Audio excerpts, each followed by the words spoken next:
जय गुरु जी। शुक्राना गुरु जी। सारी संगत को जय गुरु जी। संगत जी, मैं जम्मू से बोल रही हूँ और आज मैं गुरु जी का शुक्राना सत्संग रिकॉर्ड कर रही हूँ। संगत जी, गुरु जी ने थोड़ी देर पहले ही मतलब कि 1-2 महीना पहले ही मुझे बोला था कि सत्संग की तैयारी कर। तो हमने ऐसे ही हल्के में उसको समझा, लेकिन अचानक क्या हुआ कि उससे जैसे मैंने आपको पहले भी एक बारी बताया था कि गुरुजी ने मुझे बोला था मैं आऊँगा और उन्होंने मुझे दर्शन भी दिए। तो सत्संग की डेट जो गुरुजी ने हमें बोली थी वो पास आने लगी। तो क्या हुआ, उसके 1 वीक पहले ही और हमारा कुछ सिस्टम नहीं से बैठ रहा पा रहा था या तालमेल नहीं बन पा रहा था सत्संग का। तो फिर क्या हुआ, गुरुजी ने जो हमारी डेट थी उससे 1 वीक पहले ही मुझे मैसेज फ्लैश किया कि मैं अपने संगत के ज़रिए तुझे सत्संग में बुलाऊंगा। तो मुझे नहीं पता था कि किस तरह से गुरुजी बुलाएंगे। तो हुआ क्या, हमने जिनसे सत्संग करवाने की बात की थी तो मैंने उनको कॉल किया और जो मेरी डेट थी वो मैंने कैंसिल करवाई। और संगत जी, एग्जैक्टली 2 घंटे बाद उन्हीं अंकल जी ने मुझे इनवाइट भेज दिया, उसी डेट का जिस डेट पे मैंने सत्संग अपने घर करवाने का सोचा था। तो ये कोई कोइंसिडेंस नहीं था। गुरुजी को पता था सब कि नहीं इस डेट पे ये नहीं होगा इनके घर। तो उन्होंने उसी डेट पे हमें दूसरी जगह दूसरे किसी के घर में इनवाइट आया और उन्हीं अंकल जी के थ्रू जिनसे हमने सत्संग करवाना था। तो जय गुरु जी। तो हुआ कैसे, मैं और मेरे मदर इन लॉ वहाँ सत्संग में गए। ऑलमोस्ट वेलकम बैंड शुरू होने वाला था तो हम लेन थी वो, तो हम लेन में बैठने लगे। वहाँ पे थोड़ी धूप और गर्मी भी थी। तो सडनली क्या हुआ, सेवादार अंकल ने मम्मा को आगे बिठा दिया और वो एक ऐसे सीढ़ी सी बनी थी और फिर लकीली फिर मुझे भी उन्होंने साथ में बिठा दिया। तो हमें गुरुजी की रहमत से सारा सत्संग छाँव में अटेंड करने का मौका मिला। उसके बाद सत्संग जब फिनिश हुआ संगत जी, तो ब्लेसिंग दी जा रही थी।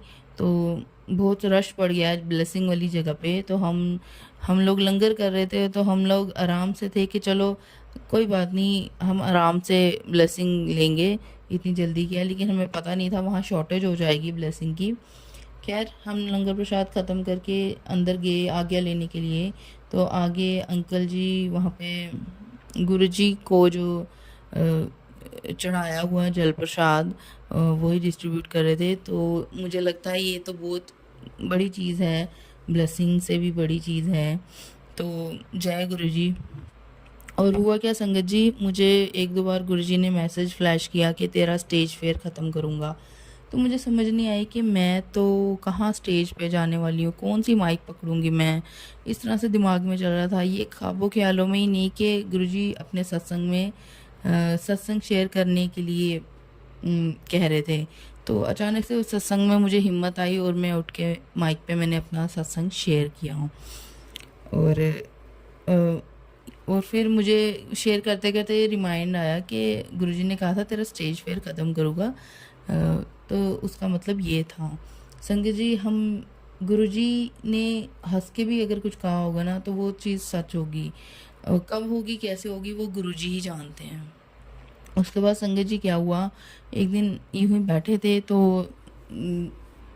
अचानक से गुरुजी का मैसेज आया कि दुर्गा माता को लाल, शीतला माता को पीली और काली माता को गुलाबी चुनरी चढ़ा के आ, तेरे नेगेटिविटी दूर होगी, इस तरह से।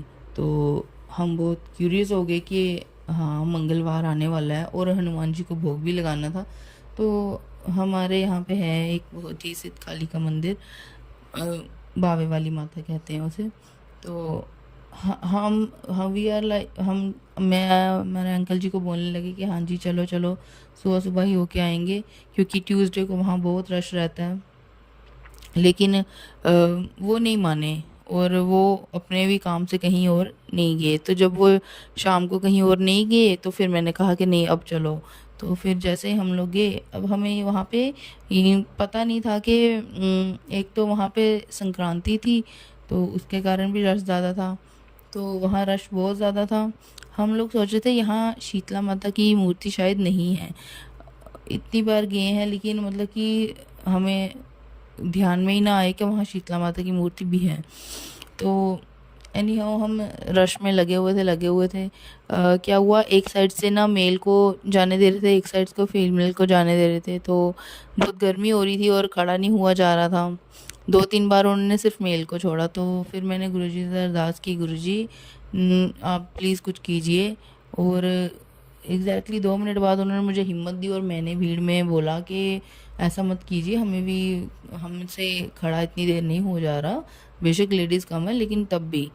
तो उन्होंने अंकल जी, फिर मैंने थोड़ा सा आगे होके साइड से जगह बना के वहाँ से मैं निकली, क्योंकि मेरे साथ छोटी बच्ची भी थी। तो अंकल जी ने हमें बैक से हमें निकाल दिया। ईज़िली हम मंदिर तक पहुँच गए बिना लाइन के। पहले बहुत देर खड़े रहे हम, लेकिन उसके बाद उन्होंने ईज़िली वहाँ हमें पहुँचा दिया। और संगत जी बहुत अच्छे दर्शन किए हमने। रश होने के बावजूद भी हमने संतुष्टि से दर्शन किए। और वहाँ से हमें माता की चुनरी, गुलाब और प्रसाद मिला। उसके बाद जैसे ही हम हनुमान जी के माथा टेक के और दुर्गा माता के माथा टेक के दूसरी साइड हुए, तो मैंने पंडित जी से पूछा कि यहाँ शीतला माता, तो उन्होंने कहा हाँ अंदर है।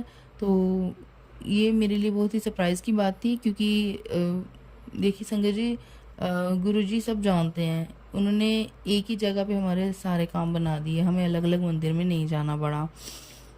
तो उन्होंने उनको पता था, इसलिए उन्होंने इस तरह से हमें बोला करने के लिए। और हम सोच रहे थे कि दो चुनरी एक जगह पे चढ़ेगी और एक हमें दूसरे मंदिर जाना पड़ेगा। तो गुरुजी ने जिस तरह से भी जैसे भी काम करवाना है, बहुत ही शुभ दिन पे कार्य वो करवा देते हैं। बस संगत जी आपको उन पे अमल करने की ज़रूरत है। आज भी ये सत्संग मैं गुरुजी के सामने बैठ के ही शेयर कर रही हूँ। और एक और रिसेंट सत्संग जो मेरे साथ हुआ, गुरुजी ने मुझे बोला था मैं तुझे ब्लैक एंड वाइट बटरफ्लाई में दर्शन दूंगा। तो हुआ क्या, मैं किसी के घर गई थी, उनका गार्डन है। तो संगत जी वहाँ गार्डन में जाते ही मुझे गुरुजी ने इतने प्यारी बटरफ्लाई ब्लैक एंड वाइट, बड़ी सी, छोटी सी भी नहीं, बड़ी सी बटरफ्लाई में मुझे लगभग 30 सेकंड तक या फिर 1 मिनट कह लो, उन्होंने दर्शन दिए। मन इतना प्रसन्न हो गया उनको देख के। और तो और संगत जी सबसे बड़ी चीज़ जो मेरे साथ हुई वो 1-2 दिन पहले क्या हुआ, मुझे मॉर्निंग में ड्रीम आया जिसमें मैं अपनी फैमिली के साथ कहीं ट्रैवल कर रही हूँ। और ट्रैवल करते करते हम एक जगह पहुँचते हैं और वहाँ एक आश्रम होता है। और उस आश्रम में मैंने मैंने वो वहाँ गुरुजी होते हैं, गुरुजी ही वहाँ पे मतलब कि उनके वो और उनके सेवादार उस आश्रम की देख रेख में होते हैं। तो मैं गुरुजी को देख के, गुरुजी ने टमाटरी रंग कह लो, पूरा लाल, डीप लाल भी नहीं, उस रंग का चोला था उनका। तो मैं इतनी खुश हो जाती हूँ, मैं उनके पाँव में गिरती हूँ, मतलब कि पाँव पकड़े रखती हूँ कोई 1 मिनट तक मैं। उसके बाद वो बैठते हैं। तो फिर मैंने उनसे गुरुजी से ना एक बारी ऐसे मन में बोला था कि गुरुजी मेरा बड़ा मन करता है मैं आपको छू के देखूँ, मैं आपके मतलब हाथ या पाँव दबाऊँ, एहसास करूँ उस चीज़ का। तो मैंने ड्रीम में फिर उनके हाथ पे ऑयल लगा के उनको थोड़ा मसाज की। और वो एक्सपीरियंस अभी भी मेरी आंखों के आगे ही है संगत जी, क्योंकि बहुत ही आनंद आ रहा था, इतना आनंद आ रहा था। फिर मैंने उनको जल प्रसाद ला के दिया, फिर उनको चाय प्रसाद ला के दिया। और मीनवाइल वहाँ पे एक लेडी थी, मेरे ही रिलेटिव में है, वो भी आई वहाँ पे, लेकिन वो इतना हैरान हो रही थी वहाँ मुझे देख के, लेकिन उसके अंदर कुछ नेगेटिविटी थी। चाह रही तो वो भी थी गुरुजी की सेवा करना, लेकिन गुरुजी को शायद समझ आ गया था, और वो ना चाह के भी उनकी सेवा नहीं कर पा रही थी। जैसे ही वो आगे बढ़ रही थी तो गुरुजी मुझे आवाज़ दे देते थे इस तरह से। तो मुझे नहीं पता क्या रिलेट करवाना चाहते, मैं उस चीज़ को नहीं समझ पाई। शायद वो मुझे यही दिखाना चाहते हैं कि जो नेगेटिविटी है तेरी फैमिली में, या फिर वो उसका स्रोत कहाँ है, या स्रोत कैसा है, कहाँ से शुरू हुआ है। तो इस तरह से संगत जी, गुरुजी ने मुझे दर्शन दिए, और वो ड्रीम का एहसास अभी भी मेरी आंखों के आगे है। ये जो मेरे रीसेंट सत्संग थे, और अब गुरुजी एक बहुत बड़ी सत्संग के और इशारा कर रहे हो, मुझे कह रहे बड़े सत्संग की तू तैयारी कर ले। संगत जी, जैसे ही गुरुजी मुझ पे मेहर करेंगे, कृपा करेंगे, आज्ञा देंगे, तो मैं वो सत्संग भी आपके सामने लेके आऊँगी। तब तक के लिए गुरुजी आप सब पे मेहर करें, गुरुजी आप सब पे कृपा करें। जो भी संगत दुखी है, दीन है, गुरुजी उनका भला करे। और आपसे भी मेरी विनती है कि अगर आपको भी मौका मिलता है अपना सत्संग शेयर करने का तो ज़रूर कीजिए, और अपने भाई बंधुओं को भी गुरुजी के साथ जोड़िए। हम कौन होते हैं जोड़ने वाले, होता तो सब गुरुजी की आज्ञा से ही है, लेकिन फिर भी आप कोशिश कीजिए। अब ओम नमः शिवाय, शिवजी सदा सहाय। ओम नमः शिवाय, गुरुजी सदा सहाय।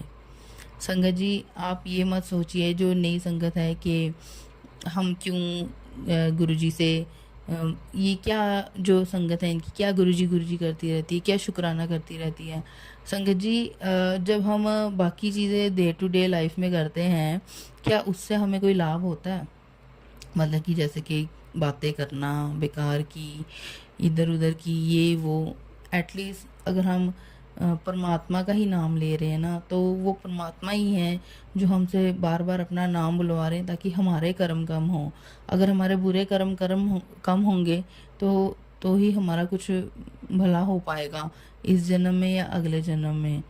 तो संगत जी, बार बार शुक्राना या बार बार जय गुरु जी करने का मेन पर्पज़ यही है कि मैं नहीं जानती या जानता कि मैंने कौन से बुरे कर्म या कष्ट किए हुए हैं, लेकिन हे प्रभु, आपसे जुड़ने के बाद आपने मुझे अपने नाम की तरफ जोड़ा, तो मेरे लिए इससे बड़ा सौभाग्य और कोई नहीं हो सकता कि मुझे अपने आप को सुधारने का एक अवसर आपने प्रदान किया।